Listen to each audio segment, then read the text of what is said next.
Hekurudha shqiptare ka hapur një tender me vlerë 1.5 miliard lek, ose rreth 15.7 milion euro, për ndërtimin e linjës hekurudhore që do të lidh terminalin e transportit publik me stacionin qendror të trenit në Tirana. Projekti parashikon një zgjatim prej 4 kilometrash të linjës ekzistuese Durrës-Tiranë dhe synon integrimin e transportit urban me rrjetin kombëtar hekurudhor. Kontrata, e tipit Çelësa në dorë, përfshin ndërtimin e 2 ndalesave të reja, Tirana 1 dhe Tirana 2, të cilat do të lehtësojnë aksesin e qytetarëve dhe lidhjen me transportin publik lokal.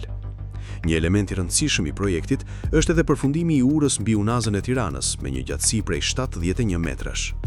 Sipas dokumentave të tenderit, punimet do të përfshin rehabilitimin e rrugëve lokale të prekura, asfaltim, zgjerim rrugësh, ndërtim trotuarësh, bariera sigurie dhe masa për reduktimin e zhurmës. Linja do të elektrifikohet dhe do të pajiset me sistem modern sinjalistike dhe telekomunikimi, të integruar me segmentin ekzistues Durrës-Tiranë. Ekspertët e hekurudhës shqiptare kanë lënë të hapur mundësinë e rishikimit të projektit teknik, duke propozuar ruajtjen e rrezës ekzistuese të gjurmës hekurudhore prej 300 metrash për optimizimin e itinerarit. Projekti i linjës Durrës-Tiranë dhe zgjatimi drejt Rinasit ka nisur që në vitin 2021 dhe vijon ende pa një afat të qartë përfundimi. Linja është projektuar për shpejtësi nga 70 deri në 100 km/h.